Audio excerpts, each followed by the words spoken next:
A forgiving heart is a free heart.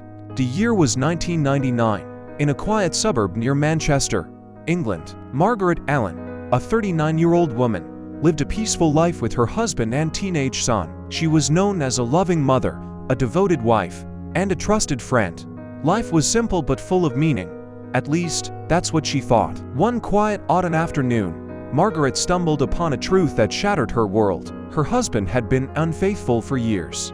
It wasn't a one-time mistake, but a long-standing betrayal. The pain was unbearable. But what crushed her even more was her son Daniel's reaction. Instead of supporting her, he defended his father. "Dad's still providing for us. Mom, he's still here, isn't he? Can't you just let it go?" Her heart broke all over again. Not just as a wife, but as a mother. That night, Margaret cried into her pillow until she had no more tears. A few days later, her husband moved out. Daniel, soon after, left for university, leaving her completely alone. 20 years passed like a slow-moving shadow. Margaret, once full of warmth, now lived in a cold, quiet home. She never responded to Daniel's birthday messages or the rare letters he sent. She couldn't. Her heart was too heavy, too locked in silence and bitterness. She had become a prisoner of her own pain. Her garden withered. Her prayers became whispers.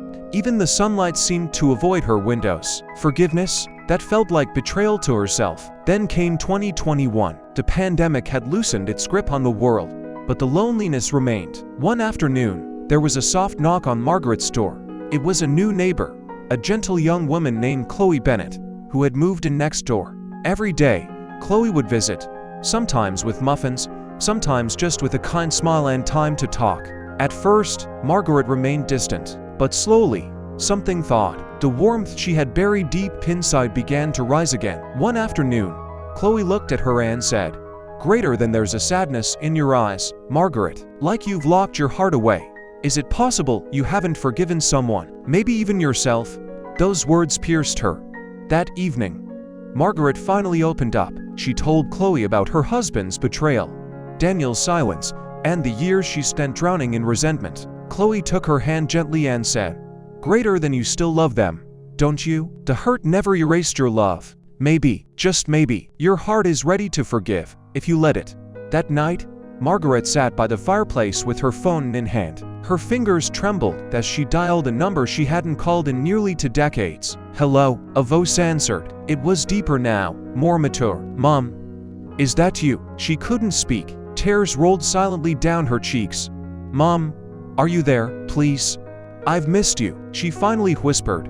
"Greater than Daniel, I forgive you." There was silence on the line. Then Daniel broke down crying. "I'm so sorry, Mom. I never understood how deeply I hurt you. I was young, confused, but I've never stopped loving you." Margaret exhaled, as if for the first time in years. That night, she slept peacefully, the kind of sleep that only comes after a heart has been freed. 3 days later, Daniel drove across the country to see her. He brought flowers, gifts, but most importantly, remorse and love. As he stepped through the door, he broke into tears and hugged her tightly. "I've been waiting my whole life to fix this," he said. Margaret held him close. "When I forgave you, I set myself free." The next week, he moved her into his home. She met her daughter-in-law, Emma, and 2 little grandchildren. Laughter returned to her world. The pain of the past no longer dictated her days. Her heart, once bitter and bound, now pulsed with new life. Margaret began to volunteer at a local women's center, sharing her story. Her message was simple: greater than forgiveness doesn't excuse the past. It heals the present and opens the future. Her life had not been easy, but it had become beautiful. Her once withered garden now bloomed. Her prayers turned into gratitude, and her heart, once a prisoner, now beat with freedom. Takeaway: forgiveness is not about excusing what was done. It's about setting yourself free. Anger may protect you for a while, but it will also imprison you. To forgive is not weakness, it's courage. It's the beginning of healing. A heart that forgives becomes a heart that lives again.